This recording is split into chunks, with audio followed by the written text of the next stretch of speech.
En voz alta relatos presenta Regreso a los orígenes, de Andrea Camilleri, un caso del comisario Montalbano.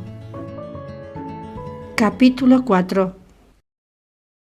Debía de ser una explicación fraguada en el seno de la familia para no perder la dignidad a los ojos del pueblo, el cual conocía muy bien la verdadera causa de las peleas, que no era otra que la irresistible atracción que el sexo femenino ejercía en Gerlando y que lo inducía a meterse en el bolsillo el dinero de la empresa y estafar de mala manera a su cuñado. Merecía la pena aclarar la cuestión. ¿Podría esbozar brevemente en qué consiste la disparidad de criterios entre ustedes a propósito de la dirección de la compañía? Muy sencillo. Yo quiero que la Viga Mare se expanda cada vez más y se abra a nuevos mercados, y él no. Quiere que todo siga tal como está. ¿Y usted se explica por qué su cuñado no quiere ampliarla? ¿Acaso es excesivamente prudente? Una manera amable de insinuar la hipótesis de que Belli no se fiaba de Gerlando Mongiardino. No se trata de prudencia, yo diría más bien de falta de interés. Fernando tiene otros negocios mucho más importantes en Roma.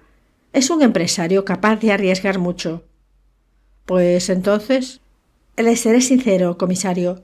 Esta empresa de Vigata, Fernando solo la constituyó para complacer a su mujer, es decir, mi hermana, la cual quería verme bien colocado, puesto que yo no tenía un trabajo fijo. Y además, ella pensaba que el negocio sería un pretexto para que mi cuñado viniese a menudo a Vigata, y de esa manera ella tendría más ocasiones de ver a sus padres. En resumen, para Fernando la Viga Mare no tiene ninguna importancia, mientras que para mí lo es todo. Su padre me dijo que teme que las relaciones entre ustedes hayan llegado al punto de ruptura. Todo lo que tenía que romperse ya se ha roto. ¿En qué sentido? En el sentido de que mi cuñado se retiró de la sociedad la víspera de su partida hacia Roma. Fuimos al notario aquella misma tarde. Por consiguiente, las cosas ya habían alcanzado el punto crítico que decía el abogado Mongiardino. Debía de haber habido una pelea terrible entre Belli y Gerlando. ¿Y quién ha adquirido su cuota? Yo. ¿Él? ¿Y con qué había pagado? ¿Con habas y garbanzos? ¿Con conchas de marisco? Y si se había comprometido a abonarla a plazos, ¿cómo era posible que Belli se hubiese fiado una vez más de aquel tarambana?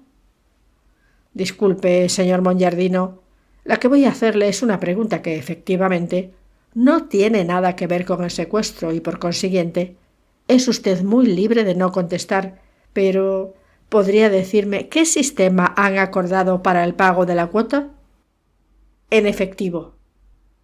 Montalbano puso una cara tan sorprendida que Mongiardino se sintió obligado a dar una explicación. Por supuesto que no he acudido al notario con maletas llenas de billetes. He hecho una transferencia de fondos desde mi cuenta a la suya. ¿Fondos? ¿De qué fondos estaba hablando? ¿Del fondo del mar? ¿De los bajos fondos? Sin embargo, comprendió que Gerlando Mongiardino, con mucha habilidad, lo había empujado a darse de bruces contra una pared. Los bancos jamás traicionarían el secreto bancario, e ir a hablar con el notario sería como pretender mantener un diálogo con un cadáver. ¿Hay otros socios? No. ¿Qué más se podía decir? Felicidades y enhorabuena, dijo Montalbano levantándose. Gracias, comisario, y espero haber aclarado perfectamente. Se estrecharon las manos sonriendo. Linda, soy Montalbano. ¿Cuánto me alegro? Dime.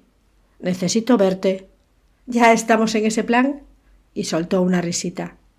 Montalbano se puso colorado como un tomate. Discúlpame, Linda, pero me he portado como un...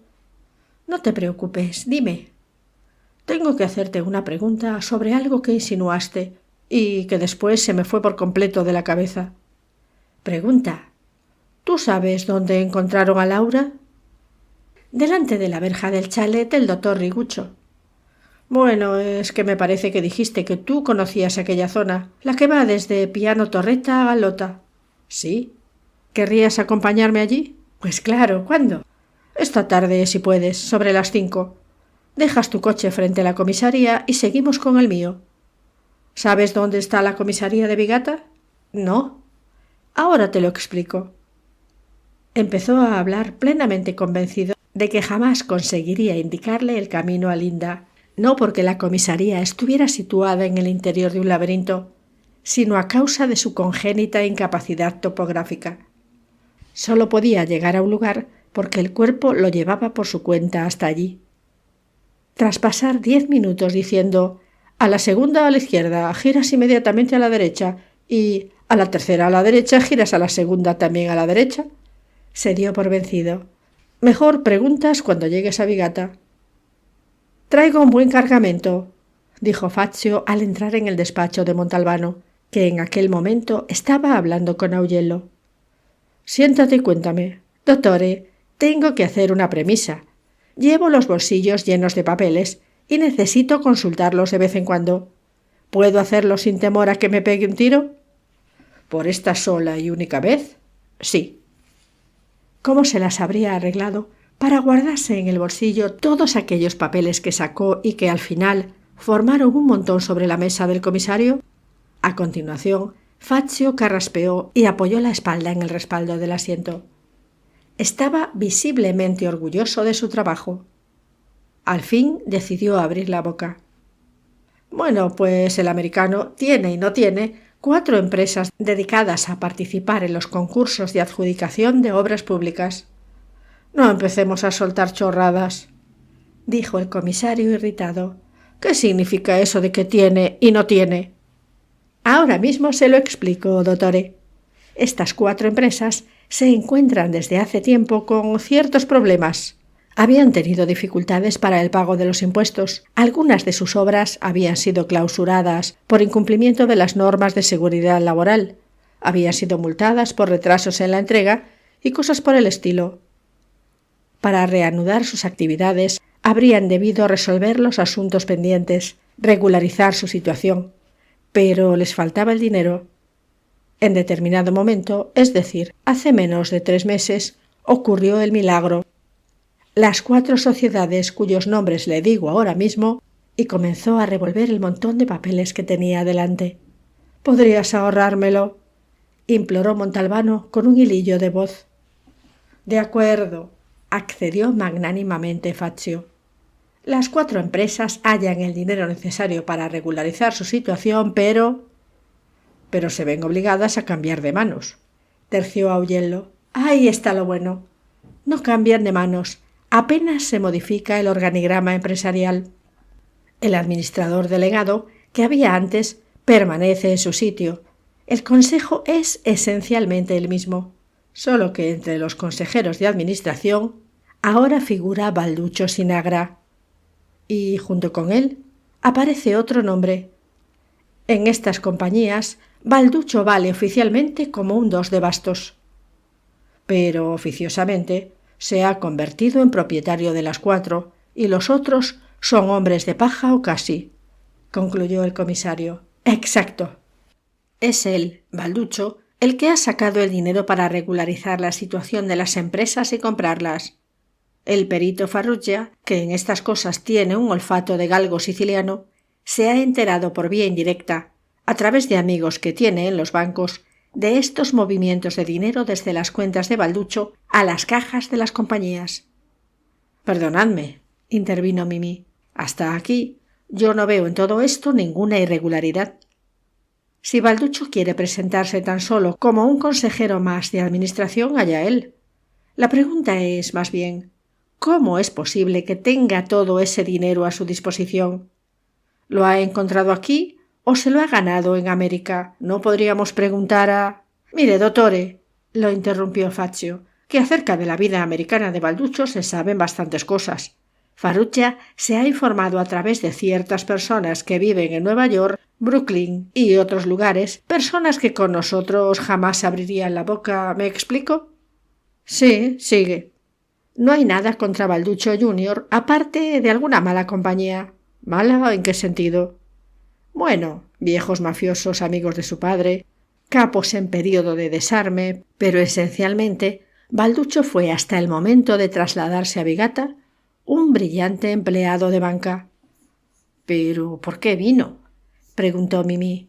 —Oficialmente, y estamos siempre en las mismas, entre lo oficial y lo oficioso, para tratar de recuperarse de un terrible dolor.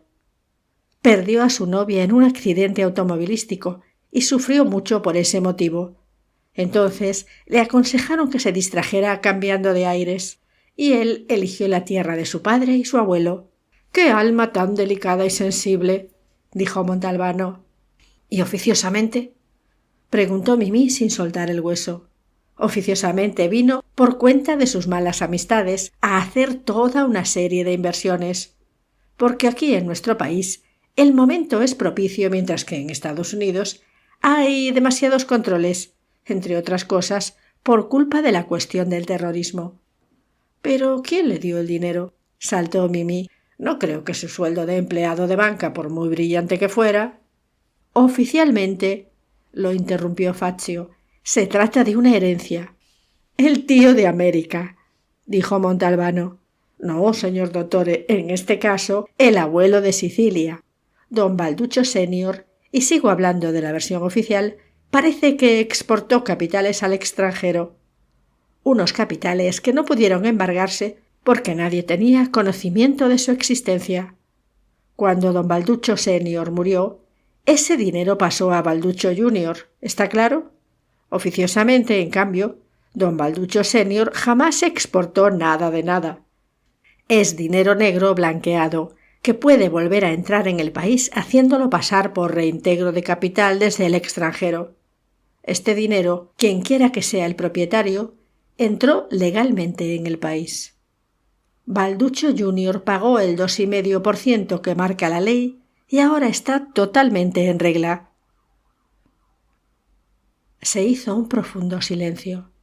Farrugia, añadió Fazio al cabo de un rato, me ha insinuado incluso algo que se refiere a Belli. Parece que tiene intención de vender su 50% al cuñado, dijo Montalbano completando la frase. —¿Sí? ¿Y usted cómo lo sabe? —Lo sé. Pero no se trata de una intención. La cosa ya está hecha. ¿Te ha dicho Farrugia quién le dio el dinero a Gerlando Mongiardino? Según él, detrás de toda la operación está, como siempre, nuestro amigo americano, que tiene mucho interés en ampliar sus negocios. Me da la impresión de que muy pronto habremos de empezar a contar muertos, dijo Mimi. Los Cufaro no se quedarán cruzados de brazos viendo a un sinagra que se presenta aquí para hacer lo que le da la gana. Montalbano pareció no dar importancia a las palabras de Mimi. En su lugar se dirigió a Fazio. Nos has dicho que en los nuevos consejos de administración, aparte del nombre de Balducho junior, siempre hay otro. Sí, señor, exclamó sonriendo, con los ojos muy brillantes. ¿Por qué te hace tanta gracia? Porque Usía es un policía de los que no hay. Gracias. ¿Me dices el nombre? Calogero Infantino. ¿Y ese quién es? Calogero Infantino es un señor sin antecedentes penales que, hasta la llegada del americano, poseía un establecimiento de venta al por mayor y al por menor de electrodomésticos. ¿Y después de la llegada del americano? Conservó el negocio. Pues entonces, ¿qué tiene que ver con el americano? Con el americano no tiene nada que ver, pero resulta que Calogero Infantino está casado con Angelina Cufaro. ¡Coño!, exclamó Mimi. Los Cufaro y los Sinagra se han aliado. Ni más ni menos. Y por lo que me consta, el pacto entre ambas familias mafiosas lo ha exigido como primera condición Balducho junior. Por consiguiente, dottore, no habrá ni ráfagas de Kalashnikov ni muertos que contar. Los Cufaro y los Sinagra se llevarán de maravilla. ¿Y nosotros qué podemos hacer?, preguntó Mimi. Podemos hacer lo que hacían los antiguos, dijo Montalbano. Augello lo miró perplejo. ¿Y qué hacían los antiguos? Se rascaban la tripa y se miraban el ombligo. Fue a la trattoria, pero no le apetecía mucho comer. Enzo se dio cuenta y se preocupó. ¿Cómo se encuentra Duturi? Bien, gracias. Pues entonces, ¿por qué no tiene apetito? porque de vez en cuando me acuden demasiados pensamientos a la cabeza. Malo, Duturi, ¿sabe una cosa? Hay dos partes del cuerpo que no quieren pensamientos, la tripa y la otra que usía ya entiende. A pesar de que no tenía necesidades digestivas, dio el largo paseo por el muelle hasta llegar al faro. Sentado en la roca de costumbre, recordó el pensamiento que le había quitado el apetito, y que no era un pensamiento propiamente dicho. Era algo que no encajaba en la forma de actuar del secuestrador de Laura, pero no lograba identificar y enfocar debidamente aquel algo. Regresó al despacho, se puso a firmar una montaña de papeles y en determinado momento sonó el teléfono. «Dottori, ha venido una señora a decir que fuera lo espera un maestro». El delirio de Catarela empeoraba día a día. Mastro era el apellido de Linda, puntualísima. «¿De qué conoces tú el lugar al que nos estamos dirigiendo?» Linda esbozó una sonrisa. «Crecí en él. Mi padre compró un terreno por aquella zona y construyó una casita. Después, cuando yo tenía 15 años, la vendió a su hermana, tía Rita». «Entonces, ¿tus recuerdos se detienen en aquel periodo?» «No. Yo quería mucho a mi tía Rita y los domingos iba a verla. Su marido, el tío Carlo, era de esos que lo saben todo de todos». «Por consiguiente, ¿tus tíos viven allí todavía?» «No. Hace un par de años, el tío Carlo fue trasladado a Cosenza, donde nació, y entonces vendió a su vez la casa». «¿Sabes a quién?» «A los Carmona, a quienes conozco». «Ahora te digo por qué estamos yendo hacia allá».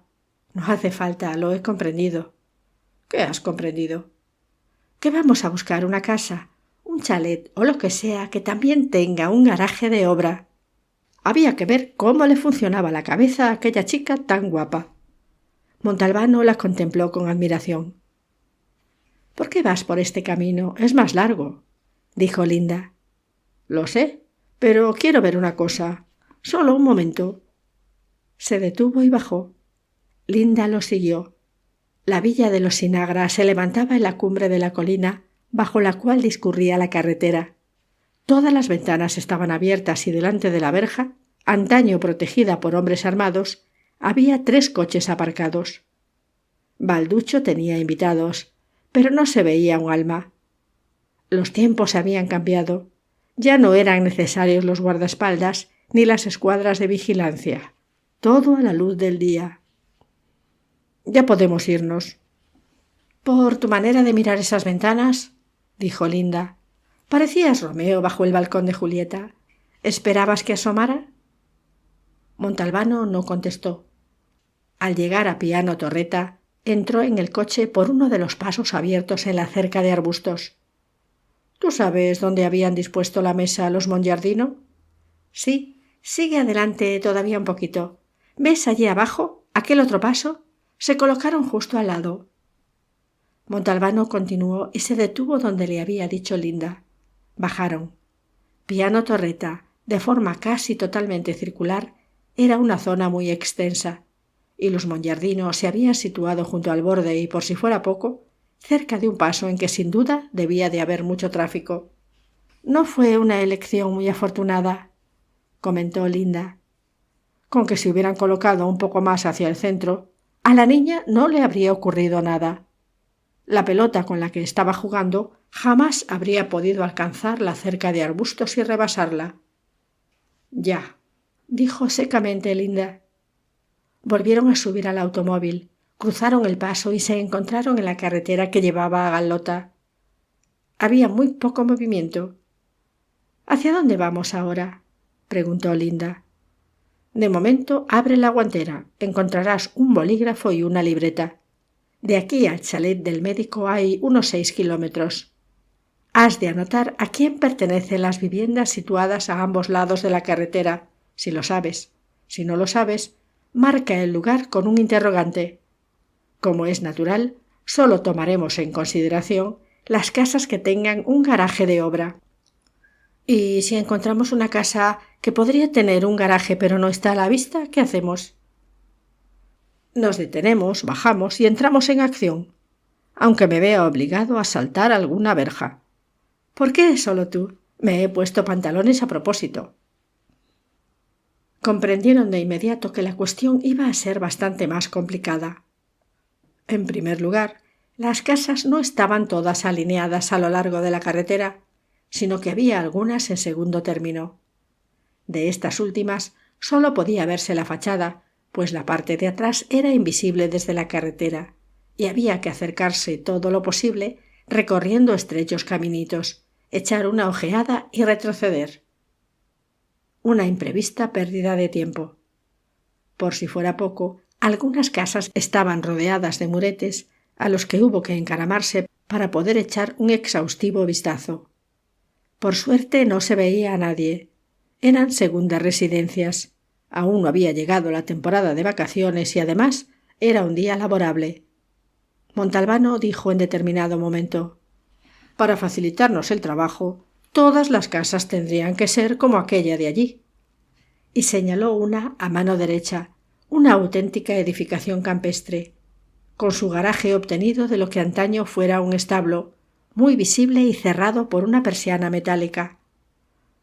«Por desgracia», dijo Linda, «esa es justamente la casa que te decía, aquella donde crecí. Ahora pertenece a los... Acércate, para». «¿Qué pasa?», preguntó el comisario, obedeciendo automáticamente. «Me parece que hay alguien», dijo Linda, bajando a toda prisa y llamando a voz en grito: «¡Señora Carmona!». Sentado en su sitio, el comisario vio aparecer a una anciana desde detrás de la casa y luego la vio levantar los brazos al cielo al reconocer a Linda, correr a su encuentro y fundirse con ella en un abrazo. Ambas mujeres se pasaron un rato conversando animadamente y después Linda se giró hacia el coche. «Salvo, ven». Él se apeó. Las mujeres habían entrado en la casa. La siguió. Se encontró en un confortable salón de estilo rústico.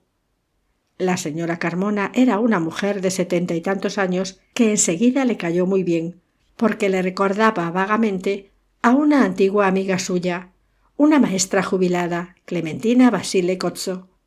La misma manera de hablar, la misma franqueza en las palabras y los gestos. Michelangelo, el marido, se había ido a Vigata, pero no tardaría en regresar, porque Linda no lo esperaba. Se alegraría mucho de verla de nuevo. Ellos habían dejado definitivamente el pueblo y se habían trasladado a vivir allí, donde reinaba la paz de los ángeles. Por allí cerca, otras familias también habían hecho lo mismo, y muchas más seguirían su ejemplo, a pesar del problema del agua, que recibían por medio de camiones cisterna. Sin dejar de hablar, se dirigió a la cocina y regresó con una bandeja.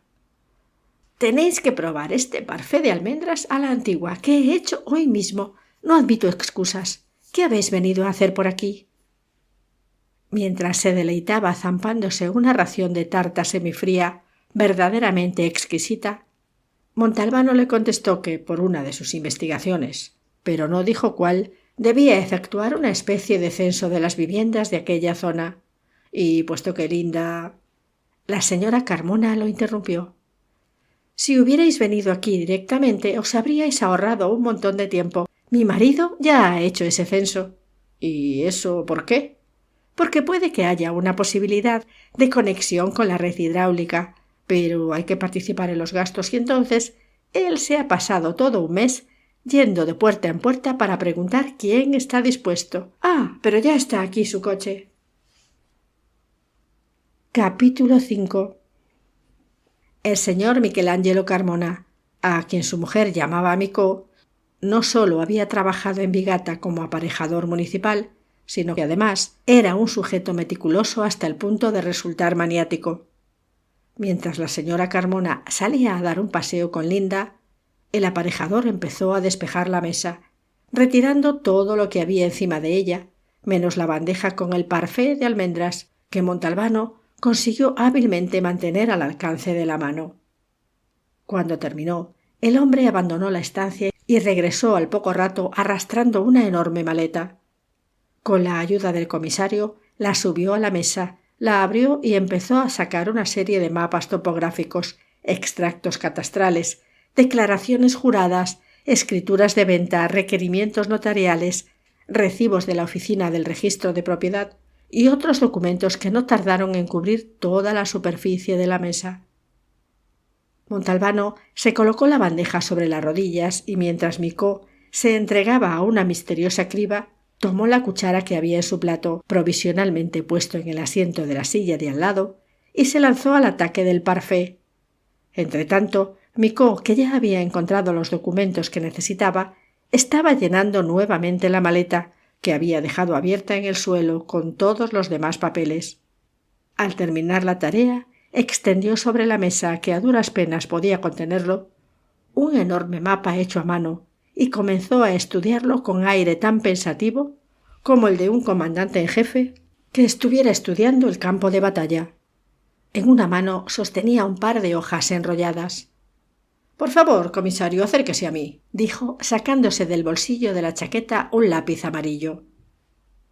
Montalbano abandonó a regañadientes la bandeja, pero la dejó en el lugar previamente ocupado por su trasero. Este que le estoy señalando con el lápiz es el sector que le interesa, es decir, todo el tramo de carretera desde este paso de entrada a Piano Torreta hasta el chalet del doctor Riguccio. Son 5 kilómetros y 972 metros. El mapa lo hice yo para facilitar las cosas. Para más comodidad, marqué las viviendas con una numeración progresiva. Estupendo, pero ¿cómo hago para averiguar los nombres de los propietarios? Muy fácil, en estas hojas de aquí, respondió Micó agitando los papeles que sujetaba. Están los nombres y direcciones de todos ellos. A cada número del mapa corresponde el nombre del propietario. Espléndido. Y si quisiera saber cuántas de estas viviendas tienen garaje de obra de esos que se cierran con una persiana metálica. Deme 10 minutos. ¿Quiere que se lo escriba? Si no es molestia. Mientras Micó se agachaba junto a la maleta revolviendo papeles, Montalbano regresó a la silla, alzó la bandeja, se sentó, volvió a colocarse la bandeja sobre las rodillas y se puso otra vez a comer. Micó se levantó con una especie de libraco que reproducía planos de casas, tomó una silla y se sentó. Consultaba el mapa, consultaba el libraco, consultaba los papeles donde figuraban los nombres y, de vez en cuando, escribía algo en una hoja en blanco. En la bandeja ya solo quedaban las 2 últimas cucharadas de parfait. Por educación, Montalbano se ordenó a sí mismo no comérselas, y por prudencia, puesto que no se fiaba de sus buenos propósitos, se levantó y depositó la bandeja en el aparador. «Listo», dijo Micó, entregándole la hoja que había escrito. «Aquí están los nombres, las direcciones y también los números de teléfono». Las casas con garaje de obra no abundan mucho por esta zona. Con el tiempo que hace, la gente deja los coches debajo de un emparrado o simplemente al aire libre. ¿Necesita alguna otra cosa? Nada más, gracias. Usted ha sido para mí como una mina de oro. Le estoy enormemente agradecido. Solo una pregunta. ¿Estos datos son recientes? Los reuní el mes pasado. ¿Me echa una mano para dejarlo todo en orden antes de que vuelva mi mujer? Y Montalbano aprovechó para deshacerse de las huellas de su culpa. Se dirigió a la cocina con la bandeja y tiró al cubo de la basura los míseros restos del parfait. Abandonaron la casa de los Carmona cuando ya estaba oscureciendo. La noche era clara y silenciosa. Las hojas de los árboles no se hablaban entre sí. «Me parece que ha ido todo muy bien», dijo Linda. «Ya. Micó nos ha ahorrado un montón de trabajo». «Ya. ¿Qué te ocurre?» «Nada. Estaba pensando». ¿Habría podido decirle que el parfait no sentía el menor deseo de dejarse disolver por los ácidos del estómago y estaba luchando denodadamente para que tal cosa no ocurriera? ¿Quieres que te ayude con la lista que te ha dado Micó? ¿Por qué no? Pero antes quisiera cenar. El paseo con la señora Carmona me ha abierto el apetito. ¿Tú también tienes? Bueno, veo que no te entusiasma la propuesta. No digas eso, por Dios. De acuerdo. ¿Conoces algún sitio a donde ir? Pasada Ganlota hay una trattoria campestre. Da Yuyu. ¿Has estado allí alguna vez? Jamás había oído hablar de ella. Se preocupó. ¿Estás segura de que se come bien? He estado allí un montón de veces. Quédate tranquilo. Desde aquí tardaremos una media horita en llegar. Pero tardaron una hora porque se lo tomaron con calma. Linda hablaba de su trabajo con los niños y al comisario le gustaba escucharla. Tenía una voz que cambiaba de color. «Quería algo ligero», le dijo Linda a Yuyu. «Un hombre de por lo menos 130 kilos de tonelaje». «Las cosas ligeras se las lleva el viento», sentenció Yuyu. «Muy cierto», contestó riendo. «A usted, desde luego, no conseguiría llevárselo ni siquiera un tornado». La consecuencia de la breve discusión fue queso de oveja, aceitunas verdes y aceitunas negras como entremés, espaguetis a la salsa de cerdo de primero, salchichas y chuletas de cerdo de segundo. Montalbano observó complacido que Linda no se rendía ante los platos, sino que entablaba batalla con la ayuda de un vino tinto cuya fortaleza era equiparable a la de un gallo de pelea. Al final la joven dijo: «¿Quieres probar el verdadero parfait de almendras? El de la señora Carmona estaba muy rico, pero el que hacen aquí...» «Voy a confesarte una cosa. El parfait no me gusta. En casa de los Carmona lo he probado por educación», mintió él con expresión contrariada. «Tómalo tú, yo te miraré». Pero no consiguió ni siquiera mirar el parfait.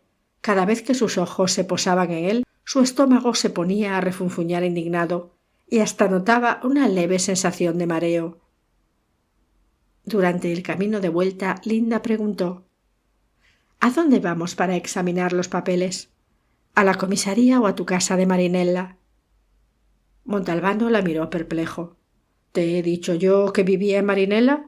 «No, me lo dijo Beba. ¿No sabes que somos amigas? Me contó eso y otras cosas». Mientras Montalbano abría la puerta de la casa, Linda preguntó: «¿Vamos a trabajar a la terraza?» «¿También sabes que tengo una terraza?» «Uf», replicó ella.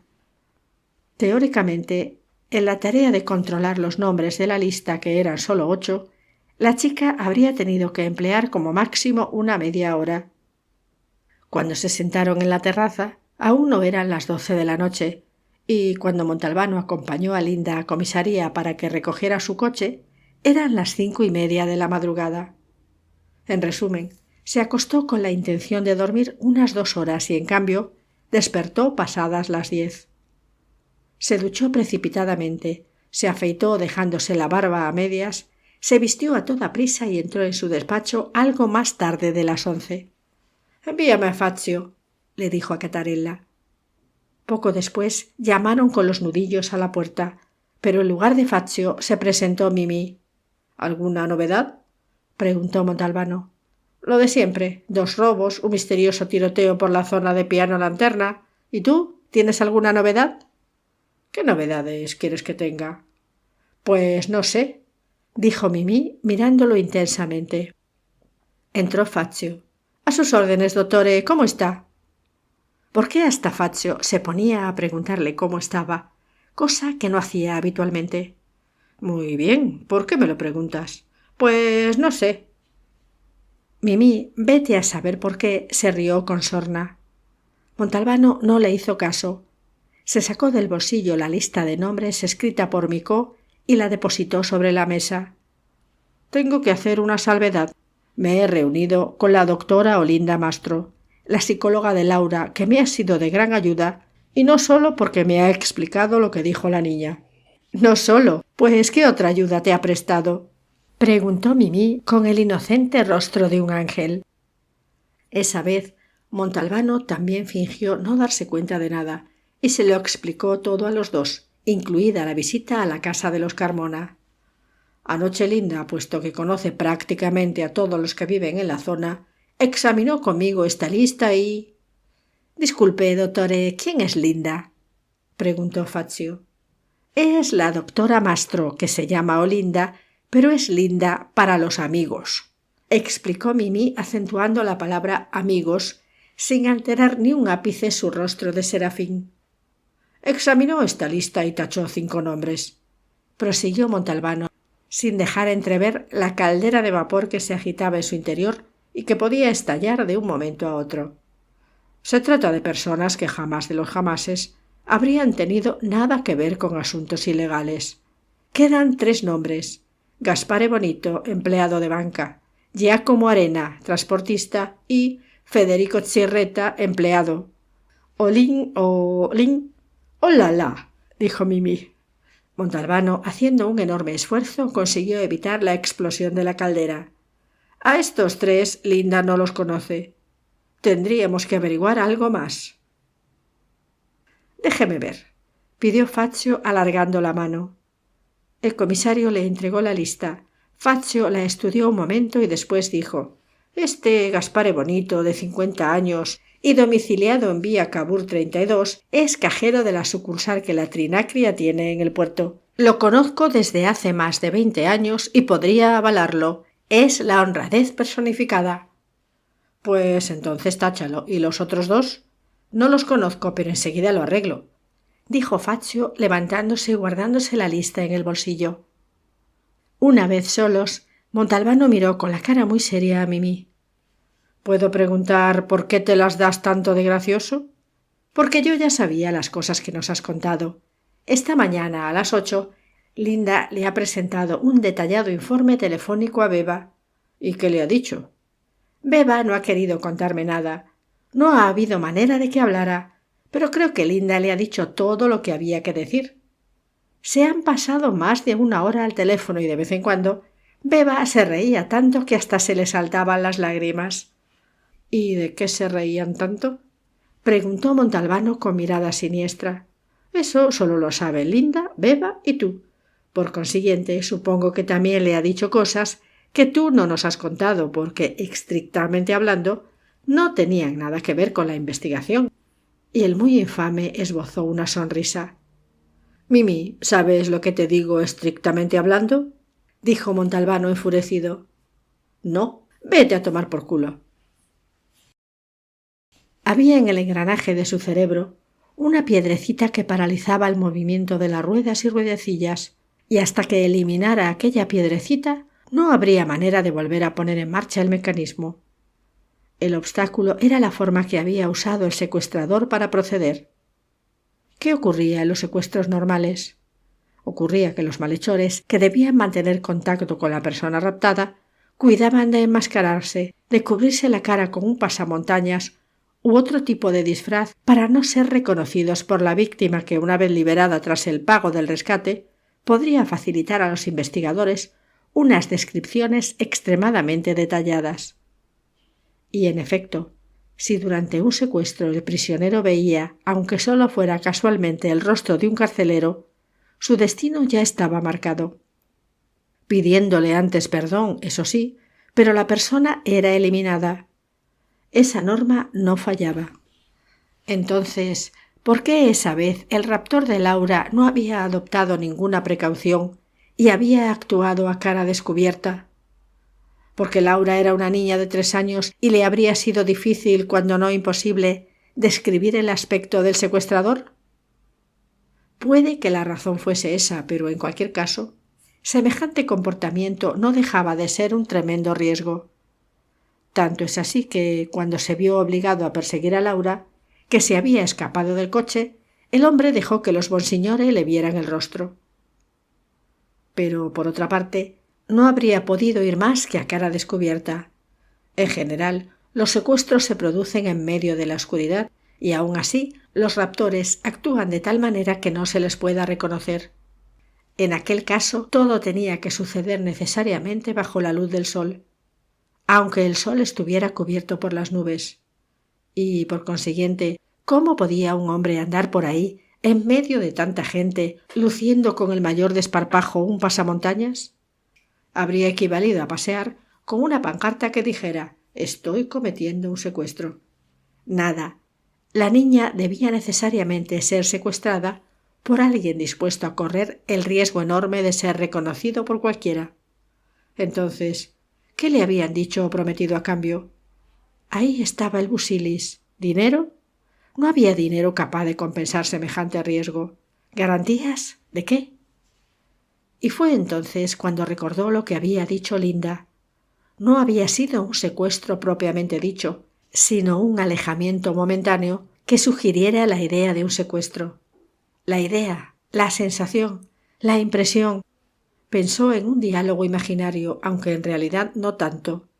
Figúrese usted, comisario, la niña se perdió, pero por suerte la recogió un compasivo automovilista que ha permanecido en el anonimato y que la acompañó a un lugar seguro, y nosotros, entre tanto, desesperados y pensando en un rapto.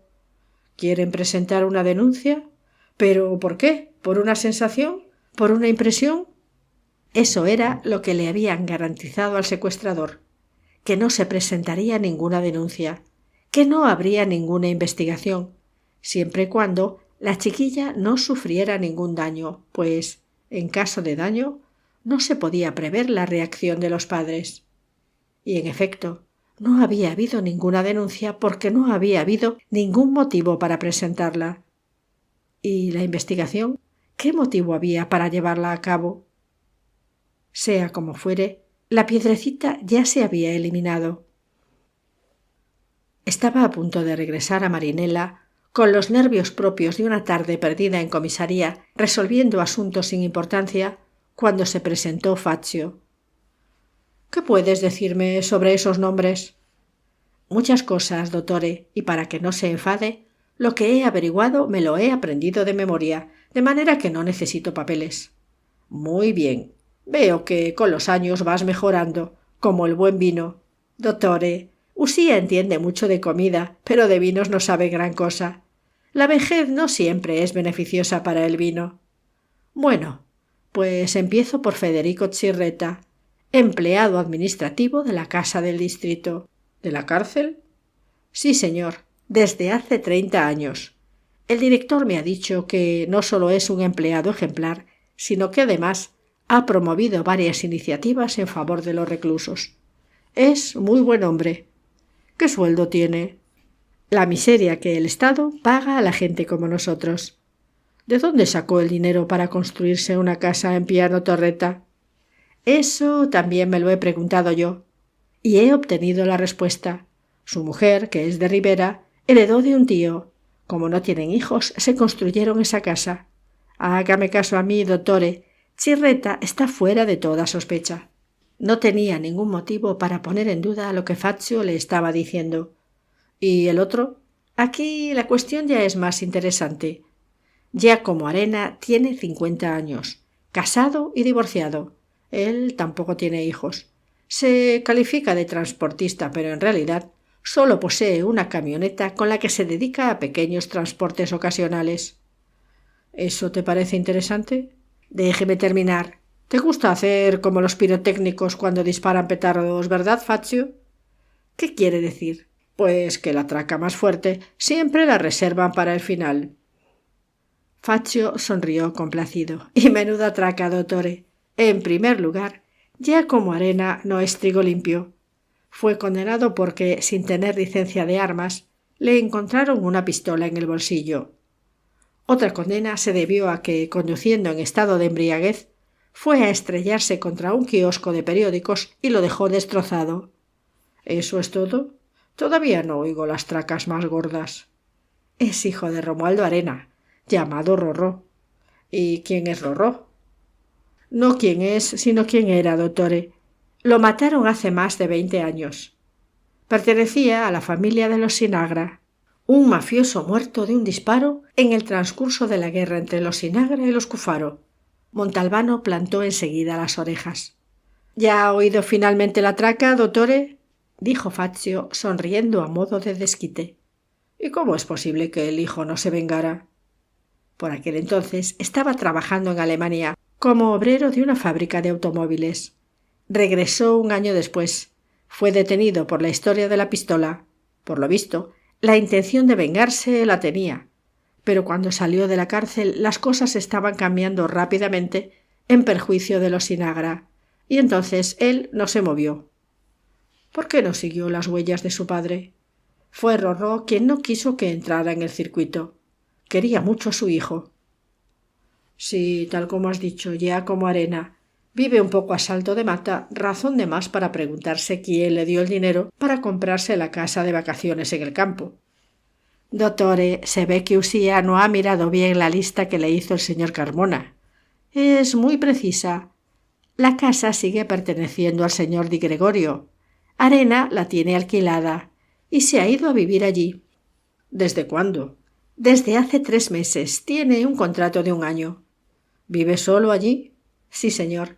De vez en cuando le hace compañía alguna fulana. ¿Sabes si Arena, aparte de la camioneta, tiene también algún otro vehículo? Claro, un Polo. Montalbano se quedó algo pensativo y después preguntó: ¿La hipótesis de que Giacomo Arena se haya puesto a la disposición del americano te parece poco probable? Para nada, dottore. Solo que a mi juicio las cosas ocurrieron justo al revés. ¿Qué quieres decir? Que fue Balduccio Junior quien se puso en contacto con los supervivientes o parientes de la familia. En la elaboración de la lista puede que le echara una mano el honorable abogado Gutadauro, que los conoce a todos, los vivos y los muertos. Sea como fuere, de este contacto entre el americano y Arena no tenemos pruebas. No ha habido tiempo de buscarlas, lo corrigió Fazio. ¿Sabes qué vas a hacer, Fazio, a partir de este momento? Pues claro que lo sé, pisarle los talones a Giacomo Arena. ¿Sabes fotografiar? Me las apaño. Sácame unas cuantas fotos de Arena sin que él se dé cuenta. Busca a alguien que te ayude, si quieres. Me interesa especialmente que se le vea bien la cara. En cuanto las hayas hecho, manda a revelarlas y me las traes. Pero, dottore, no es necesario hacer como en el cine. Vigilancia, fotografías. Seguro que en algún sitio encuentro una imagen de Giacomo Arena. Pero, hombre, por Dios, ¿quieres darme una foto de carnet o de archivo? Esas parecen hechas a propósito para que no se pueda identificar a la gente. Acababa de llegar a Marinella cuando sonó el teléfono. Era Linda. Salvo como tenía un compromiso que se ha anulado, he pensado que podríamos ir a cenar. ¿Para que después puedas troncharte de risa a costa mía con Beba? Pensó inmediatamente Montalbano, enfurecido. Lo siento, pero estoy esperando a unas personas. Ya hablamos. Hasta pronto. Colgó. Sonó el teléfono. Linda, ya te he dicho que... ¿Quién es Linda? Preguntó la voz de Livia. Y adiós muy buenas. Capítulo 6. Noche infame. Un total de 8 larguísimas llamadas, hechas y recibidas desde Bocadase, provincia de Génova, hasta que el cansancio y el sueño se impusieron a los 2 contendientes.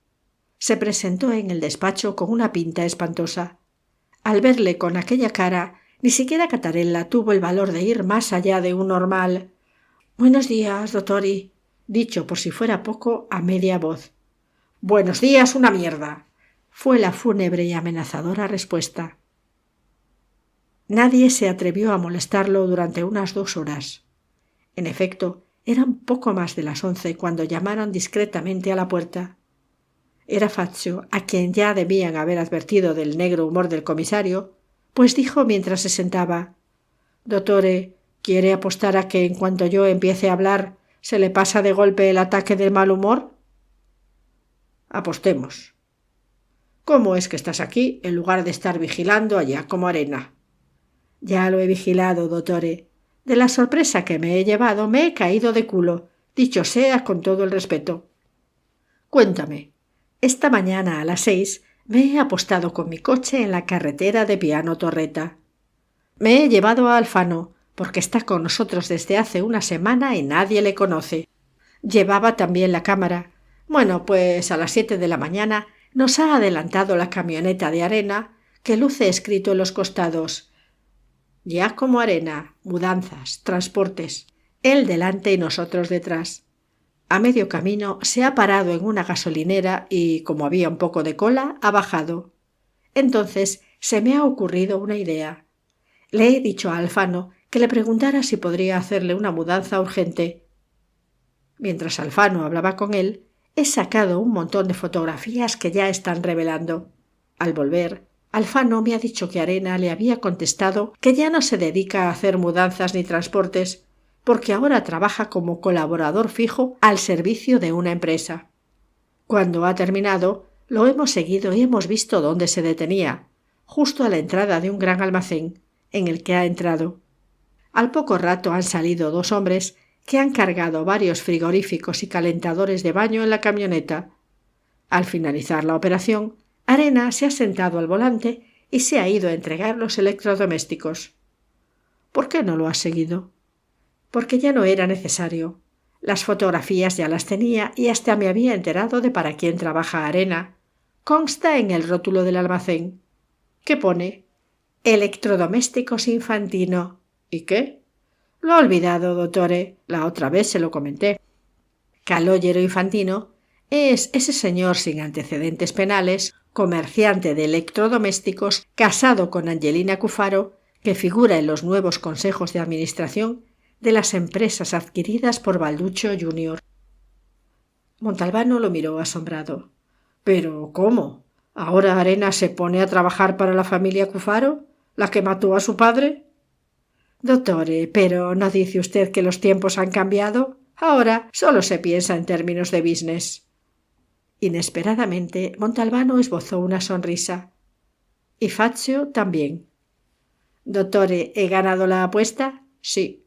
Pues entonces invíteme a un café. ¿Qué falta me hace? A mí también, dijo el comisario bostezando.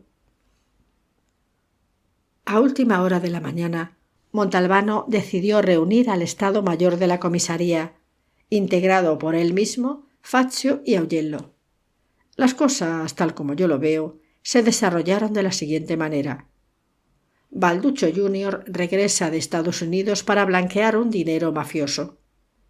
Puesto que pertenece a la tercera generación, en lugar de declararles la guerra a los Cufaro, se alía con ellos, estableciendo cierto reparto de beneficios. Los negocios les van bien porque trabaja bajo mano, adquiriendo empresas al borde de la quiebra. Sin embargo, cuando pretende extender su radio de acción al mercado al por mayor de pescado, tropieza con dos dificultades. La primera es que la compañía de Belli, la Bigamare, va viento en popa y por consiguiente los métodos tienen que ser distintos de los usados hasta el momento. La segunda es que Fernando Belli es un hombre honrado, difícil de doblegar. Pero Balduccio no tarda en descubrir la trama oculta de la Bigamare, es decir, lo del otro socio, el cuñado de Belli, Gerlando Mongiardino. Lo aborda o manda que otros lo aborden y le plantea las ventajas que podría obtener si él, Balduccio, consiguiera introducirse de alguna manera en la sociedad. Gerlando Mongiardino habla evidentemente de ello con su cuñado, pero éste lo manda al carajo. De ahí las peleas que todos conocemos. Y un cuerno disparidad de criterios acerca del rumbo de la empresa. Perdona que te interrumpa, dijo Mimi, pero ¿qué interés puede tener Gerlando Mongiardino en cambiar de socio y aliarse con alguien como Balduccio Jr.?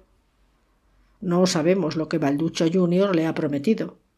O a lo mejor piensa que disfrutará de mayor libertad de movimiento para meterse en el bolsillo el dinero de la empresa. ¿Apostamos a que, al menor fallo, Balduccio Jr. lo arroja a los peces para que se lo coman vivo? Dijo Fazio. Sigamos. La partida se encontraba estancada cuando a Balduccio se le ocurre una manera de obligar a Belli a ceder. El secuestro de la hija. Entonces... Un momento, lo interrumpió Mimi. No me convence. ¿Qué? Esa historia del secuestro. Es un método viejo, un método mafioso a la antigua. Tú mismo, Salvo, has afirmado que estos nuevos mafiosos son burócratas que usan otros medios de presión y sólo cuando no pueden evitarlo... El secuestro no encaja con el modus operandi de Balduccio Jr. Mimi, ya que te has puesto en plan de citas doctas, yo también voy a empezar a ponerme culto. Una vez leí una novela, creo que se llamaba Olvidar Palermo, aunque puede que el título fuera otro, a veces me confundo. En cualquier caso, esa novela narra la historia del descendiente de una familia de mafiosos, como nuestro Balduccio Jr., nacido y crecido en América, que estudia, se convierte en una persona culta y de finos modales, entra a formar parte de la alta sociedad y se casa con una rica americana. Ambos vienen de vacaciones a Palermo, donde un gesto de admiración de alguien con respecto a la esposa es malinterpretado por el marido. Rápidamente, la relación entre el marido y el otro se convierte en un desafío. Y a medida que el desafío se vuelve cada vez más peligroso e incluso mortal, el marido pierde progresivamente la cultura, la delicadeza y la elegancia para adquirir en su lugar astucia, violencia y voluntad homicida. En resumen, retrocede. Palermo lo hace regresar a sus orígenes, a sus raíces. Pues bien, Balduccio Jr. ha tropezado con alguien que lo estaba desafiando y ha regresado rápidamente, aunque por muy poco tiempo, a sus orígenes. Pero ese breve viaje hacia atrás lo fastidiará. Se trata del rapto de una persona y no importa que se haya hecho para conseguir un rescate o para ejercer una fuerte presión sobre alguien. La duración también es irrelevante. Tanto si ha durado una hora como si ha durado un año, sigue siendo un secuestro. Y el secuestro de una persona, por lo que a mí me consta, aún no se ha despenalizado. En fin, dijo en tono dubitativo Mimi. Sigamos adelante. Balduccio Jr. convence a Gerlando de que le revele los movimientos de Belli y su familia cuando vengan a Vigata por Pascua, y le explica que se tratará de un falso secuestro. A la niña no se le hará ningún daño. Un daño que sí se hará en el futuro a algún familiar en caso de que Belli no acepte sus exigencias. Balduccio Jr., para llevar a cabo materialmente la acción, recurre a su cómplice, Calogero Infantino, y éste le transmite el encargo a Giacomo Arena, a quien Balduccio ha puesto a trabajar en su almacén desde hace algún tiempo. Los Mongiardino y los Belli ya tienen decidido ir a celebrar el lunes de Pascua a Marina Sicula, cosa de la cual Gerlando ha informado debidamente a Balduccio. Solo que a Belli ya no le apetece hacer esa comida en el campo. Consiguen convencerlo a última hora del domingo, pero él quiere cambiar de destino. Irán a Piano Torretta. Esta decisión de última hora se la comunica su hermana a Gerlando, el cual se ve obligado a advertir el cambio de destino a Balduccio, que ya había mandado preparar el secuestro en Marina Sicula. Por consiguiente, tienen que improvisar de alguna manera. Gerlando, que es el primero en llegar a Piano Torretta, coloca las mesas en un punto estratégico, junto a los setos y cerca del paso. Le facilita a través del móvil a Balduccio la posición exacta en que se encontrarán a la hora de comer. Balduccio le pasa la información a Giacomo Arena. Este se traslada al lugar. Por otra parte, vive muy cerca de allí y se dispone a esperar la ocasión propicia, la cual se presenta finalmente cuando la niña pierde la pelota. La obliga a subir al coche y la mantiene prisionera en el garaje de su casa, a pocas decenas de metros de distancia. Al cabo de 2 horas encuentran a Laura, pero Belli es una persona demasiado inteligente y comprende lo que hay debajo. Creo que incluso recibió una llamada explícita de Balduccio Jr. Trastornado, indignado más que atemorizado, le cede la mitad del negocio al cuñado, del cual ya le consta que es no solo un ladrón, sino también un delincuente que no se detiene ni siquiera ante el secuestro de una chiquilla que, por si fuera poco, es su sobrina, y regresa a Roma, dispuesto a no volver a poner los pies en Vigata. «Bonita reconstrucción», dijo Mimi. «Perfectamente verosímil. Es más que convincente la novela que nos has contado.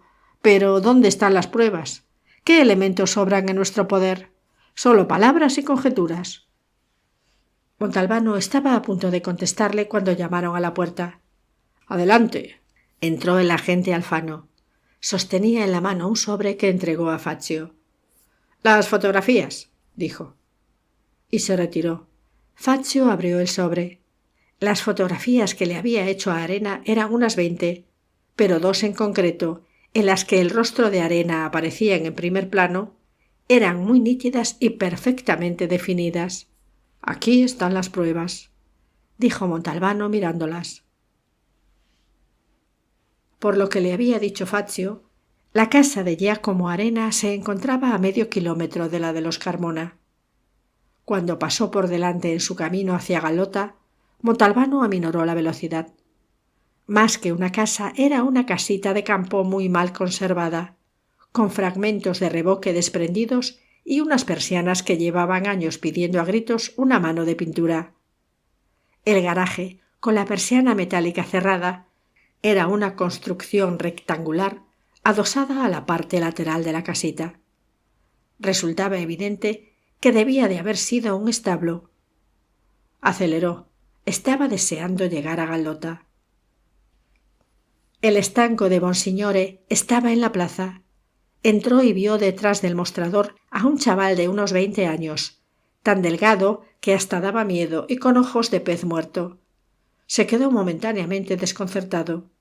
Esperaba encontrar allí al falso monseñor. —¿Qué desea? —preguntó el chico. —La verdad es que quería hablar con el señor Bonsignore. Mi tío me ha pedido que lo sustituyera. Hoy no podía venir.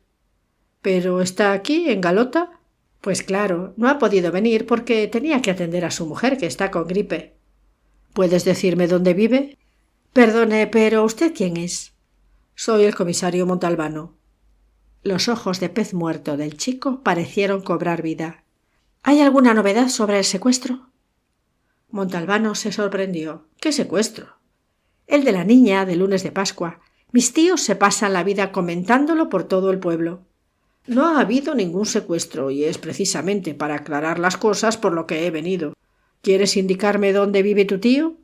En la puerta de al lado, dijo el chico en tono decepcionado.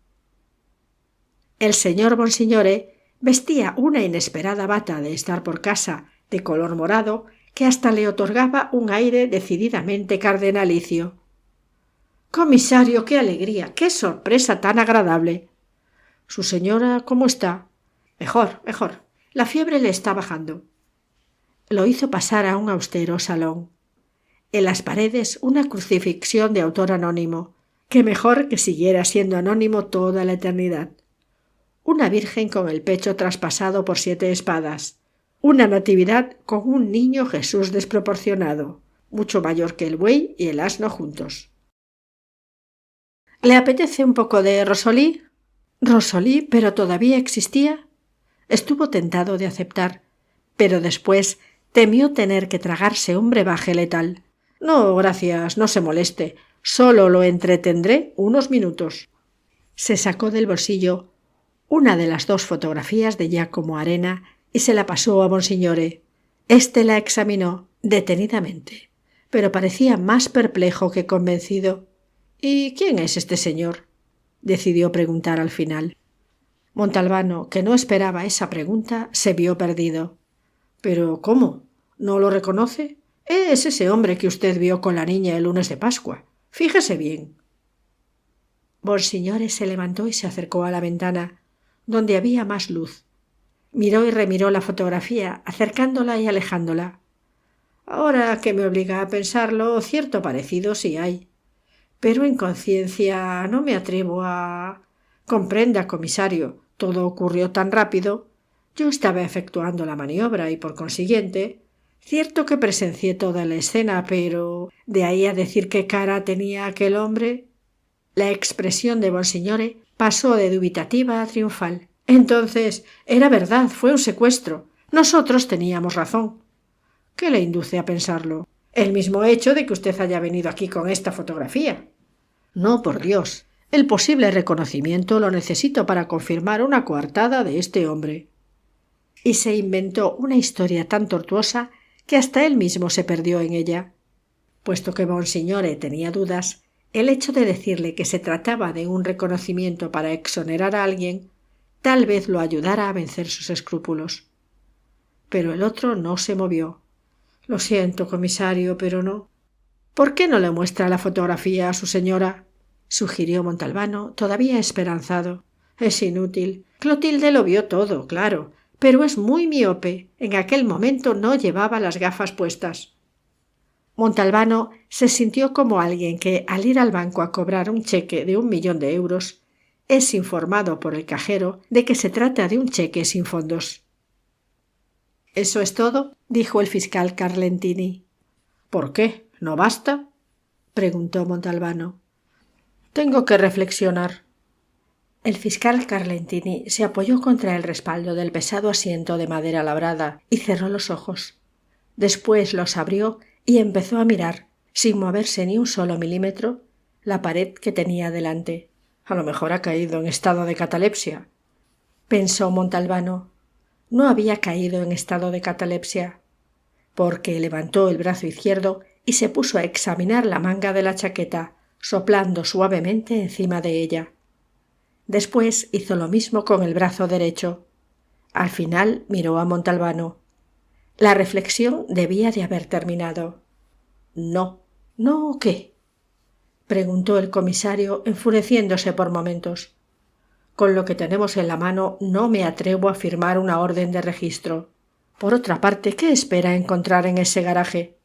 «No lo sé», admitió. «¿Lo ve? Pero la partida es importante, dottore. Nos permitiría impedir, ya en sus comienzos, un tráfico mafioso de amplias proporciones que...». «Me doy perfecta cuenta, comisario. Pero precisamente porque se trata de un asunto muy grave, hay que moverse con suma cautela y sólo cuando tengamos en nuestro poder elementos concretos. Un gesto precipitado por nuestra parte podría dar al traste con todo». «De acuerdo. Pero, entre tanto, ¿cómo me las arreglo yo para...?» «Montalbano, ¿qué me está usted diciendo? Pero si usted es famoso por sus métodos, como diría, poco ortodoxos». «Duturi, ¿qué pasa? ¿No tiene apetito esta noche?». Enzo contempló sorprendido el plato en que aparecía desmenuzado, aquí y allá, solo uno de los 3 espléndidos salmonetes. Los otros 2 estaban intactos. «Me noto mal sabor de boca». Era la pura verdad, la concreción de una metáfora. Partida perdida en toda línea. Las fotografías de arena ya podía arrojarlas al váter. El fiscal, sin duda, con toda justicia, no había querido arriesgarse. Y él se sentía impotente. Quizás el avance de la vejez aminoraba no solo el ritmo de sus pasos, sino también el de su cerebro. En otros tiempos, que ahora le parecían muy lejanos, seguro que se le habría ocurrido una solución. Ahora, en cambio, solo una ventosa cabeza entre espacios ventosos. ¿De quién era aquel verso? No consiguió recordarlo. Pero quienquiera que fuese el autor, describía de maravilla su estado actual. El teléfono sonó cuando no hacía ni 5 minutos que había llegado a Marinella. «Dígame, ¿quién es?», se apresuró a preguntar para evitar cualquier equívoco. Era Linda. «¿Has cenado?». «Sí». «Yo también. ¿Puedo ir un ratito a tu casa?». «Mira, Linda, mañana tengo que levantarme muy temprano y...». «Me quedaré como máximo 1 hora, te lo juro». «Bueno, pues ven». Nada más colgar pensó que lo mejor sería telefonear de inmediato a Livia. «¿Qué quieres?». «Vaya por Dios. ¿Aún no se le había pasado?». Por lo que creía recordar, la última llamada de la víspera había sido de carácter pacificador. «¿Todavía la tienes tomada conmigo?». «Sí». «Pero si anoche...». «Lo he pensado mejor». «Oye, Livia, no te pongas así. Necesito hablar contigo. Quiero tu consejo». «¿Quieres que yo te dé un consejo? ¿Por qué no se lo pides a esa Linda?». En su interior se disparó una especie de resorte incontrolable. «Se lo pediré en cuanto llegue». «Ah, con que está yendo para ahí». «Sí, pero no para...». Se dio cuenta de que estaba hablando al vacío. Livia había colgado. Pero qué idioteces estaba haciendo. Para que se le pasaran los nervios, fue a sentarse a la terraza. Al poco rato llegó Linda. Le dejó sitio en la banqueta. Ella fue inmediatamente al grano. «¿Querrías decirme a qué punto has llegado en la investigación?». «A un punto muerto». «¿Y eso por qué?». Se lo contó todo en una especie de desahogo. Todo, hasta lo de Monsignore, que no se había atrevido a reconocer a Giacomo Arena en la fotografía, hasta lo del fiscal que le había negado el registro. «Pero perdona, Salvo, ¿qué esperabas encontrar en el garaje de Arena?». «Es la misma pregunta que me ha hecho el fiscal, y te contesto lo mismo que a él. No lo sé». «Pues entonces, ¿a qué tanto empeño?». «Me siento como un perro de caza. Su instinto y su olfato le advierten de que en las inmediaciones tiene que haber algo, pero no consigue averiguar de qué se trata». Linda permaneció un rato en silencio. Después dijo: «Todo lo que la niña llevaba puesto cuando la secuestraron, lo seguía teniendo cuando apareció delante de la verja del chalet de Rigucho». «Eso lo sé con toda certeza». ¿Cadenitas? ¿Sortijitas?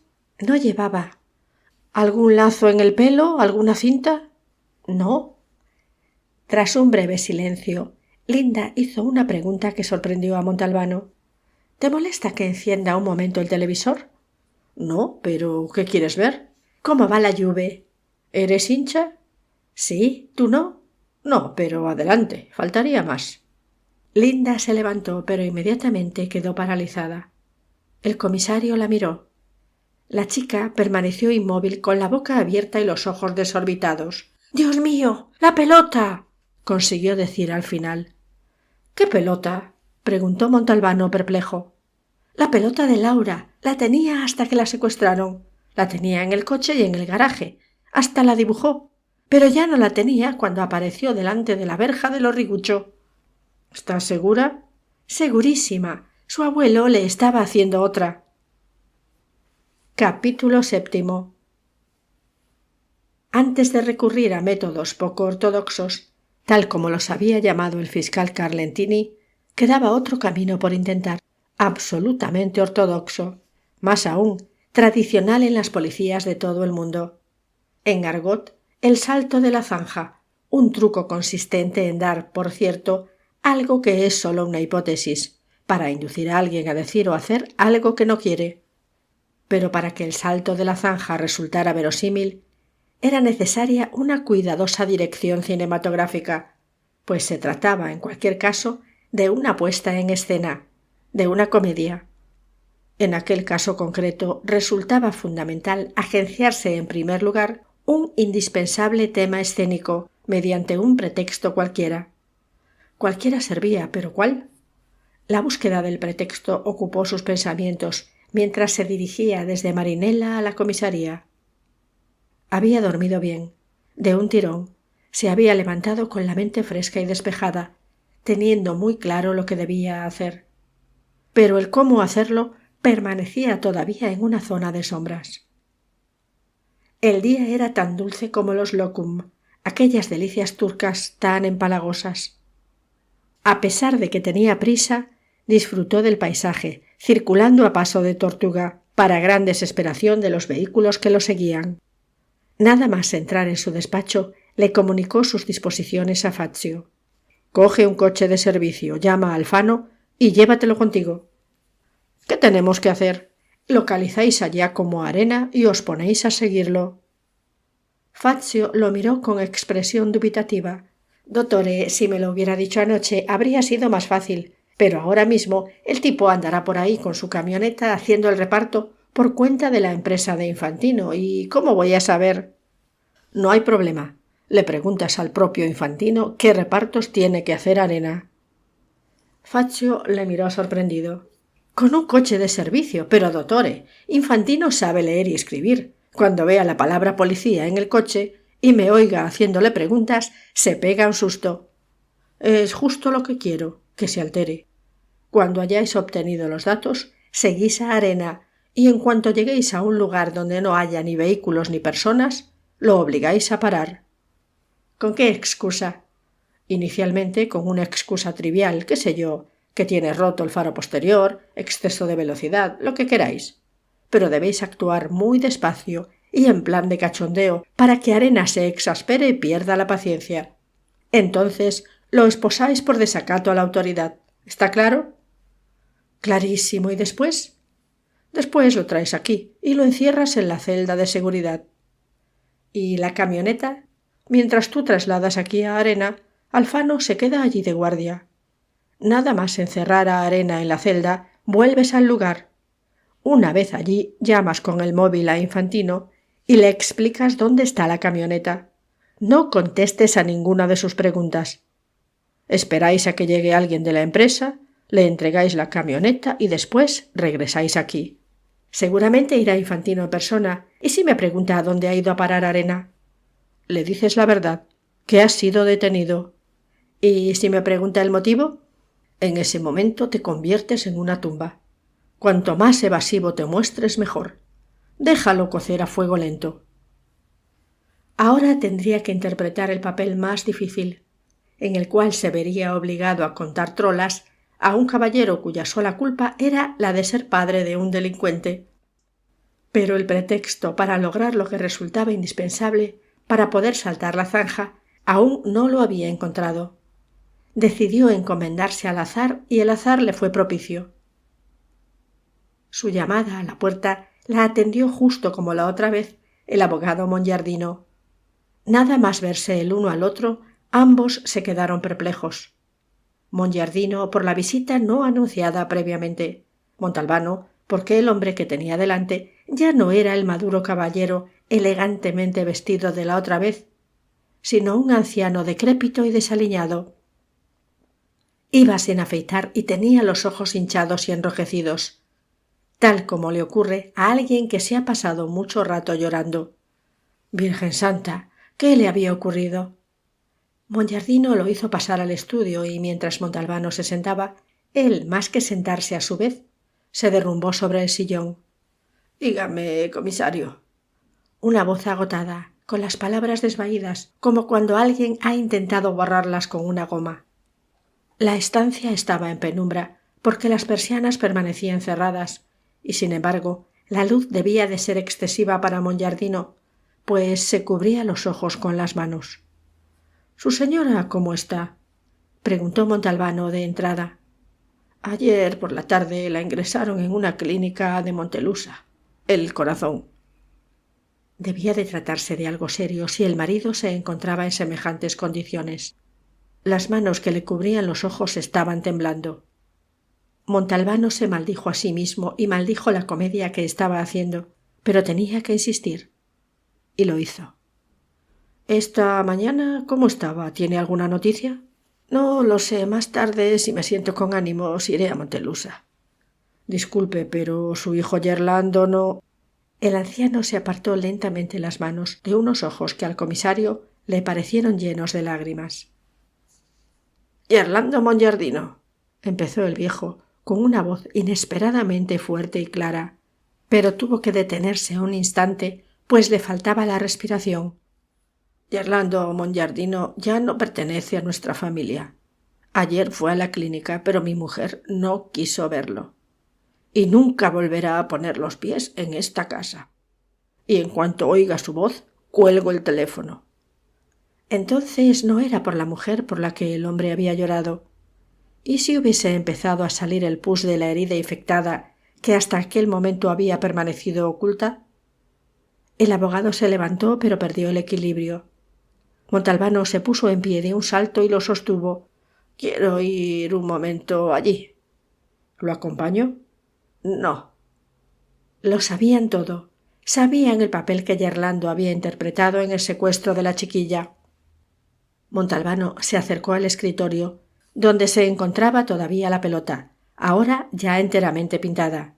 El hada Zerlina y el mago Zurlone brillaban en todo su esplendor.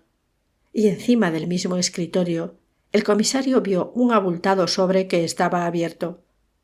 Le dio la vuelta para ver si figuraba el remitente. Figuraba. Lina Belli. Ahora todo estaba claro.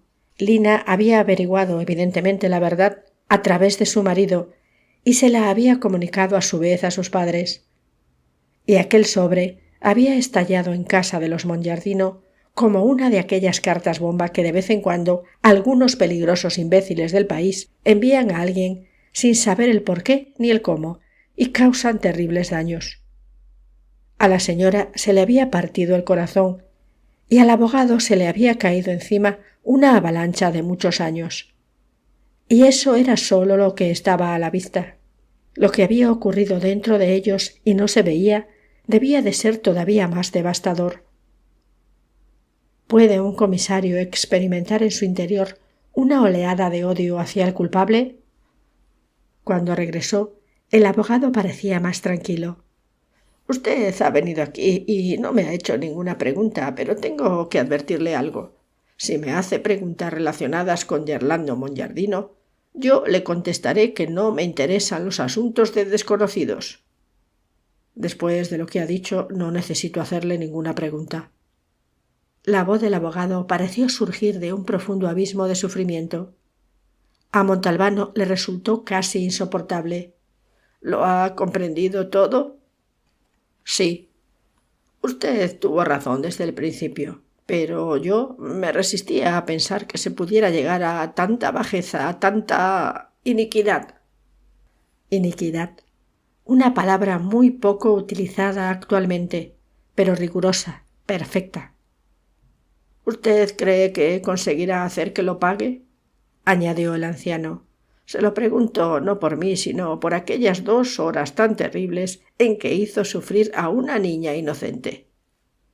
Sí, podré conseguirlo si usted me ayuda, pero eso significa que usted y su mujer tendrán que afrontar momentos peores, ¿comprende?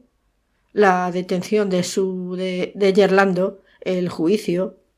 Para nosotros ya no puede haber peor momento que el que pasamos cuando lo supimos. ¿Qué he de hacer? Darme la pelota que ha pintado para su nieta. El anciano pareció sorprenderse, pero no hizo preguntas. Puedo prestársela, porque quiero enviársela a Laura a Roma. Se levantó para recogerla. Montalbano también se levantó, y por segunda vez en el transcurso de aquella investigación deseó darle un abrazo. Señor Mongiardino, ¿me permite que lo abrace? Duturi, si a Usía ya no le gusta cómo preparamos aquí la comida, es muy libre de cambiar de trattoria, dijo Enzo ofendido. Montalbano había dejado en el plato una pasta al nero di sepia a la que solo le faltaba hablar. Perdona, estoy nervioso. Lo estaba hasta el extremo de notarse la boca del estómago tan cerrada que ni siquiera habría podido entrar un alfiler. ¿Y si el salto de la zanja, es decir, la trampa, el ardid, no funcionaba a la perfección? ¿Y si quien tenía que aceptar como verdadera la que sólo era una cuidadosa verosimilitud se percataba, por el contrario, del engaño a través de algún detalle omitido o infravalorado y se echaba atrás en el último minuto? Duturi, ¿el segundo no se lo come? Mire que para Usía he apartado unas lubinas que... No, Enzo, no puedo. Estaba a punto de levantarse y abandonar la trattoria, porque su nerviosismo había alcanzado tal nivel que hasta los maravillosos efluvios que se escapaban de la cocina estaban empezando a producirle mareos, cuando vio entrar a Fazio. Se puso en pie de un salto. ¿Y bien? Pero antes que las palabras lo tranquilizó la sonrisa de Fazio. Ya está todo, dottore. Venía a avisarlo de que... ¿Has comido? Un bocadillo, pero no se preocupe. La trattoria estaba abarrotada de clientes y casi todos estaban mirándolos, presas de la curiosidad. Vamos a hablar afuera. Salieron. El nerviosismo de Montalbano se había calmado un poco. Solo un poco. Lo más difícil aún estaba por llegar. ¿Cómo ha ido? Dottore, hemos tenido que seguirlo muy de cerca y esperar a que circulara por una calle poco transitada hacia el campo de fútbol. Tenía la lucecita posterior derecha rota y no ha sido necesario que nos inventáramos nada. Y tampoco ha hecho falta prolongar la situación para cabrearlo. Se ha cabreado enseguida él solito. ¿Por qué? Ha reconocido a Alfano. Le ha preguntado: ¿pero tú no eras el que querías hacer la mudanza? O sea, que me estabais siguiendo, polis de mierda. Y en un abrir y cerrar de ojos ha intentado propinarle un puñetazo, solo que Alfano ha sido más rápido y de una hostia le ha escoñado la nariz. Virgen santa, la de sangre que le salía. Se lo ha manchado todo, la camisa, los pantalones. Lo hemos esposado y yo le he llevado a comisaría. Después he regresado a donde estaba la camioneta y he llamado al almacén. Me ha contestado el propio Infantino. Me he limitado a decir: «Policía, venga a recoger la camioneta de arena en Vía Moro. Quedan todavía muchas cosas suyas». Y he colgado. ¿Y se ha presentado Infantino? No, señor dottore. A lo mejor no se ha fiado de la llamada. A lo mejor ha pensado que no era la policía quien lo llamaba. Al cabo de media hora apareció un coche con 2 individuos a bordo. Cuando le estaba entregando las llaves de la camioneta, uno de ellos va y me pregunta: «¿Pero Arena dónde está?» Y yo me he limitado a decirle: «Lo hemos detenido». Y nada más. Muy bien. Ahora, en cuanto lleguemos a comisaría, tú llama a ese amigo que tienes en la Vigamare y pregunta si Gerlando Mongiardino está allí. Si está, cuando yo te lo diga, en compañía de Alfano y con el coche de servicio, como siempre, vas a la Viga Mare y me lo traes al despacho. ¿Debo detenerlo? No, pero tienes que armar un escándalo, un follón descomunal. Trátalo mal, y si te jura que en ese momento no puede ir contigo y que pasará más tarde por aquí, le contestas que el comisario quiere verle de inmediato y que por consiguiente se deje de historias y suba al coche. ¿Y después? Después viene la parte más delicada. Todo ha de ocurrir en el momento apropiado, al segundo, en perfecta sincronía. ¿Pero a qué se refiere, dottore? Ahora mismo te lo explico. Acompañado por Fazio, Gerlando Mongiardino se presentó en el despacho algo después de las 4 de la tarde. Sumamente elegante, atildado, envuelto en una nube de agua de colonia, hasta parecía que lo precediera un incensario invisible que derramaba perfume a su alrededor. Pero estaba fuera de sí. —Comisario, no lo entiendo —dijo enfurecido. —¿Qué?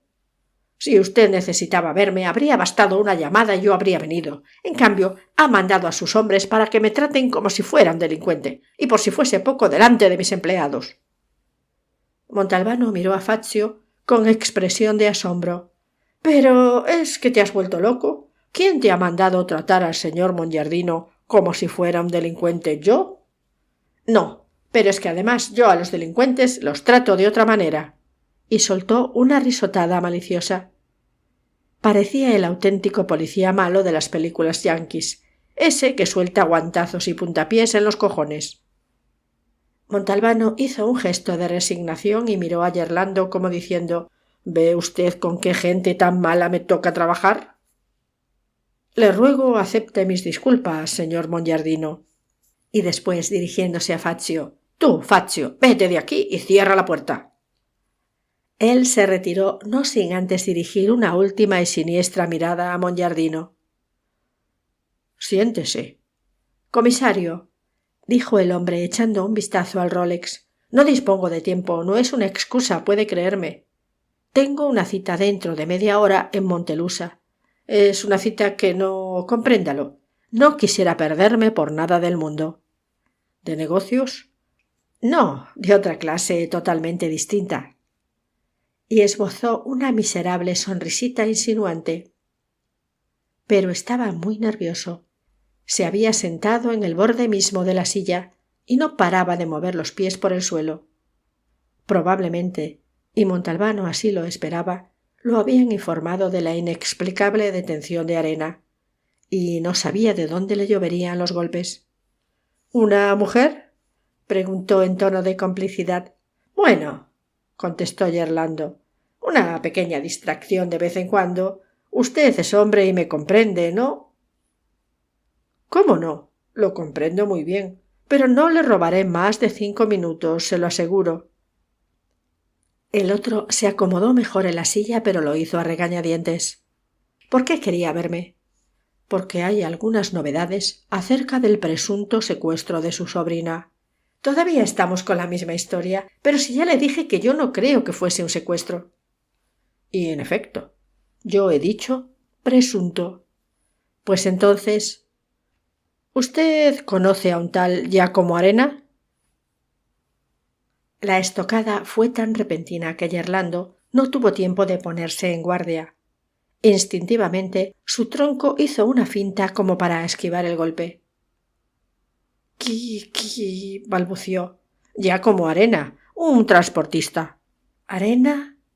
Fingió intentar recordarlo, pero era un pésimo actor. Le sudaba el labio superior. —Ah, sí, Arena. Trabajó con nosotros hace tiempo, como chofer. Después lo dejó y se puso a trabajar por su cuenta. Era una novedad para Montalbano, que le facilitaría enormemente las cosas. O sea que se conocen. Sí, pero... Y todo lo demás quedó en suspenso. Mongiardino no explicó qué significaba aquel pero, y el comisario tardó un buen rato en hacer más preguntas. Después Montalbano se inclinó muy despacio hacia un lado, alargó la mano hacia la papelera, retiró una hoja de periódico que la cubría, sacó la pelota que el abogado le había prestado y la depositó encima de la mesa, pero siguió sin decir nada. Mongiardino contempló hechizado la pelota, Ahora también le sudaba la frente. Al final decidió preguntar, fingiendo asombro, aunque con muy poca gracia. «Pero esta no es...» «Sí, es la pelota con la cual estaba jugando su sobrina cuando la secuestraron. La hemos encontrado». «¿Dónde?» No fue una pregunta, sino un auténtico grito. Montalbano se lo tomó con calma. ¿Qué coño estaba haciendo Fazio? ¿Se habría quedado dormido? Al final llamaron a la puerta. «Adelante». La puerta se abrió de par en par. En el pasillo, perfectamente encuadrados por el marco de la puerta, estaban Alfano y Fazio flanqueando a Giacomo Arena, esposado. Arena, con la camisa y la chaqueta manchadas de sangre y la nariz hinchada y azulada, parecía recién salido de una cámara de tortura. Causaba auténtica impresión. Mongiardino lo miró y palideció de tal manera que el comisario temió que fuera a darle un soponcio. «¿Puedo seguir con los trámites, dottore?» preguntó Fazio. «Sigue». Perfecta elección del momento. Fazio cerró la puerta. Ahora a Mongiardino le temblaban las manos. «Me estaba usted preguntando dónde hemos encontrado la pelota de su sobrina», prosiguió el comisario. «La hemos encontrado en el garaje de la casa que Arena ha alquilado cerca de Piano Torretta. Si me permite, ya no volveré a usar el adjetivo presunto antes de la palabra secuestro, porque el hallazgo de la pelota demuestra inequívocamente que hubo un secuestro y además los dos testigos, creo haberle hablado de ellos la otra vez, han reconocido a Arena a través de fotografías que yo mandé hacerle». Esbozó una torcida sonrisa que atemorizó a Gerlando. Como es natural, se trata de unas fotografías realizadas antes de que Fazio redujera a Arena al estado que usted acaba de ver. Pero yo, ¿qué tengo que ver con Arena? Ya se había convertido en un trapo. Su sudor despedía un agrio olor que había disipado la nube de perfume. Ahí está el problema. Arena, presionado, digamos, por Fazio, ha mencionado algunos nombres. ¿Cuáles? Enseguida se lo digo. Balduccio Sinagra Jr., Calogero Infantino y el tuyo, cacho mierda. El repentino paso del usted al tú fue para Mongiardino como un primer disparo de escopeta, que lo dejó herido de muerte, mientras que el cacho mierda representó el tiro de gracia. Pero lo que debió de aterrorizarlo de verdad fue el relámpago de odio que entrevió en los ojos del comisario. Un odio verdadero, auténtico, que no formaba parte de la representación. Comprendió de inmediato que estaba perdido. Ya no tendría ninguna posibilidad de salir de aquella estancia como un hombre libre. Las lágrimas empezaron a brotarle espontáneamente, de tal manera que al principio no se dio cuenta. Después, en cambio, rompió en sollozos sin la menor vergüenza ni dignidad. Yo no quería. Fue Balduccio ha sido él el que... Lo demás me lo contarás en presencia del fiscal, dijo Montalbano. El salto de la zanja le había salido mejor de lo que esperaba, pero habría preferido martirizar un poco más a aquella verdadera mierda que tenía delante. Levantó el auricular. «Envíame a Fazio». «No, por lo que más quiera, Fazio, no», gritó Mongiardino, levantándose de un salto y pegándose contra la pared. «No, la paliza no».